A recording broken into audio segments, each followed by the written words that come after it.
Many TV channels and streamers want a strong multi-platform strategy for their original content, yet few are able to commit to one that goes beyond merely clips and versions for social media. I enjoyed today's story about a young French artist and how everything came together to achieve both social virality and streaming success. The color bar has plenty else lined up too because hey, remember, it's like a friend in the industry who reads widely so you don't have to. Coming up today, we've got Samuel's story, a 10-year-old, sketches, and virality. Not Premflix, thoughts on EPL's foray into streaming. In curated cuts, we've got Volcanic vodka and a rather excessive car.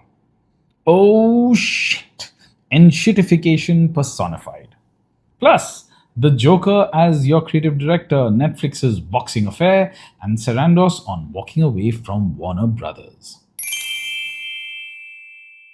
Samuel's story. Samuel is an animated series about a 10-year-old boy and his monologues about growing up. It spans 21 episodes, about 4 minutes each. It looks charming as I watched the Netflix trailer, but the interesting bit is how it got here. This is not a Netflix original. Back in 2020, not long after graduating from an animation school in France and while still working at a studio, Emily Troncher started uploading sketches and shorts to Instagram and Facebook. These were personal experiments in storytelling on the side. The first came with the simple note: I present to you a short film I made over a week and a few days. It's called Samuel. 3 more followed.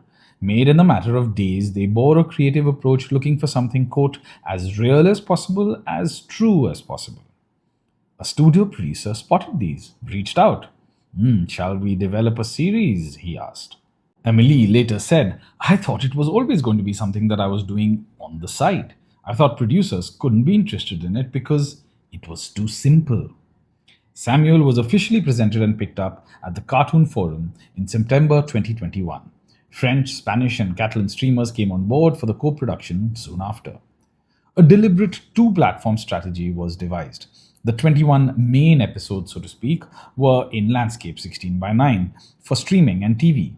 Accompanying them were 21-minute clips, specifically created for TikTok. These were companions, not cut-downs, and social media loved them.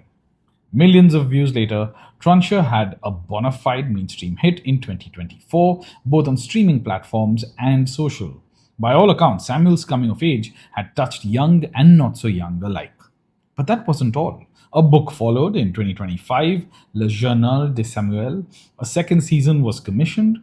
Then Netflix picked it up for the US and selected territories, and it launched on the platform a few weeks ago.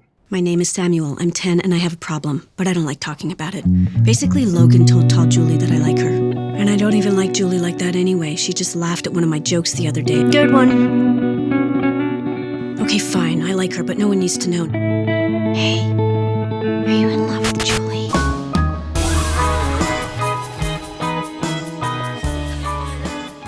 What's not to like about this? This here is a strong story about a young, expressive creative, a sharp content strategy. It is inspiring for indie animators. Originality, a genuine story, effort, luck, and smarts. Samuel was born from my own memories of childhood and adolescence in France, from something very intimate and personal. One thing, though, some of the commentary I have seen around it reframes the story primarily through a social media prism, making this a creator economy first narrative. From what I've read, this series did not happen through a purely social first funnel. TikTok virality did not trigger this production deal. The production strategy intentionally created Samuel for the TV screen and for TikTok from the outset. Netflix, it had the easiest decision. There was both social and streaming success to encourage its acquisition. I'm all here for a great indie creative story, which this surely is, a little less keen to have the narrative usurped.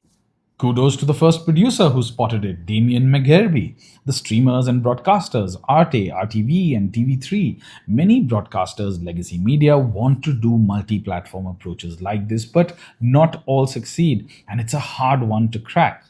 But most of all, kudos to Samuel's creator, Emily Troncher. The only problem, it's not available in my region. Come on, Netflix. A A few cents top up for worldwide rights, surely? Actually, I don't like growing up, because since I was born, I always thought I was awesome. And now I'm not sure it's true. Did you come across the little brouhaha around the Wuthering Heights movie and Margot Robbie wearing Liz Taylor's Mughal diamond to the premiere? I write an eclectic and curious newsletter called Coffee and Conversations. Over there, I dove into a story of 4 women, 4 centuries, and 1 trinket. Have a read. Not Premflix, Premier League Plus. First of all, can we all agree that the Premier League have done everyone a huge favor by not naming their new upcoming streaming service Premflix, probably read also as Premflix, a term used liberally over the last few months to refer to its bubbling streaming efforts. Yes? Agreed? Okay, great. Let's move on. At a basic level, it just makes sense. For a few years now, many of us have had this conversation about how sports bodies can go direct to fans. These chats start animatedly drifting then into right cycles, ARPU, bundles, churn, and end with someone in the other saying, hey, this makes so much sense for them, and others sagely nodding their heads. Then someone else says, but now it's actually happening. The Premier League is launching a DTC service in Singapore. Premier League Plus has its first market, a test market, we are told. The logic has always seemed intuitive, straightforward. For the sport, for fans, especially in markets where bundles have felt progressively heavier. Owning the relationship just makes sense. But the counterpoint has been ready always too. Broadcasters have written big guaranteed checks. Rights growth might be plateauing in some markets, though in fact, overall broadcast revenue for the Premier League was reportedly up 27% in the latest cycle. But this revenue is predictable. DTC brings volatility. Lower revenue at the start, plus plenty of onus back on the league. Fan expectation will likely be disproportionately high relative to the commercials. They'll expect it to cost less, otherwise, what's the point? And they'll want flexibility, sachet pricing maybe, team passes, game by game options, not another full season upfront commitment. Plus, any disappointment will be targeted to the league, not some evil telco or old TV channel. As the EPL CEO rightly noted, they are going to have to deal with promotion, pricing, churn, distribution, all of those things, and we're looking to build a business. End quote. So it's easy to say, inevitable, but much harder to execute without some significant ripples in the ecosystem. Even with this test mode, many firmly believe this will, quote from Guardian, cause shockwaves throughout the game as the world's biggest domestic football league moves to directly control its revenues without the need for a broadcast partner. End quote. This is also being done, though, in partnership with the current right holder in Singapore, local telco and broadcaster StarHub. And that's an interesting parallel track to keep an eye on. Either way, this is another reason for many of us on the sidelines to grab some popcorn later this year. Curated cuts. Absolute into Tabasco. An unlikely collaboration. Or maybe not. I have seen some reactions at Tabasco flavored vodka. But hello, Bloody Marys, anyone?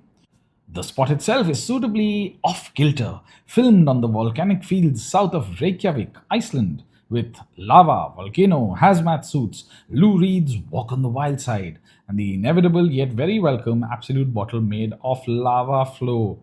So what do you reckon? Happy hour or stay sober? Have a look. Everything is essential. Here are, quote, 3 excessive films for 1 excessive car. From Uncommon Creative Studio, these are for the UK launch of Chinese hybrid car maker Omada's latest model. To cover the Omada 7's 745-mile hybrid range in 1 tank plus charge, serious interior noise reduction, and in-car fragrance, that's a thing, they chose to go all sensory. Everything here has been done in camera, everything is real, and I mean, there's water, snow, wind, flowers, and cats. Lots of cats. Listen to these stats. 252 claws, 14 cat handlers, 279 takes, 3 flower varieties, 82,000 petals, 20,786 leaves. Yeah, right. 12 fans, 6 cannons. Oh, okay then. Here are 3 clips back to back which you can feast your eyes on. Oh shit. It is pretty incredible how Cory Doctorow's made up term Enshittification from a few years back has become such an integral part of discourse on tech products and services and digital life in general. This amusing video here goes ahead and gives it a persona.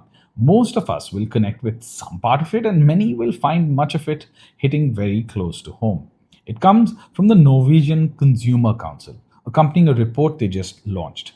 Breaking Free Pathways to a Fair Technological Future, it's called, and it attempts to show how this phenomenon of enshittification affects both consumers and society at large. It delves into the concept and how to resist it. A better digital world, the report says, quote, requires rebalancing the power between consumers, big tech companies, and alternative service providers. Dr. Ro's original essay that brought the word into the ether was about Amazon, way back in 2022. I've linked to it here. He then wrote a book with the same title, and the world has embraced the word. As he said in 2024, the most gratifying part of the public attention for my dirty, silly little word is that it is attached to a deadly serious, complex, nuanced critique of platform capitalism, monopoly, the tech labor market, and regulatory capture. And some quick hits to finish off with. So the Warner Paramount Netflix saga seems to have finally come to a conclusion. For now, Lucas Shaw has an excellent rapid-fire Q&A with Ted Sarandos about how he walked away from the deal, which is really worth a quick read. And Lucas has also written up the whole saga over at Bloomberg. Netflix likes boxing. They just announced a rematch of legends, but it's a big one. Floyd Mayweather Jr. versus Manny Pacquiao coming up in September. Ta-dum! The Joker as your creative director. Batman is the client. This here is a clip. The Dark Knight for marketers. Amusing. If you enjoy reading the Color Bar or listening to it, do support by sharing the pieces you like or forwarding it to others who might enjoy it.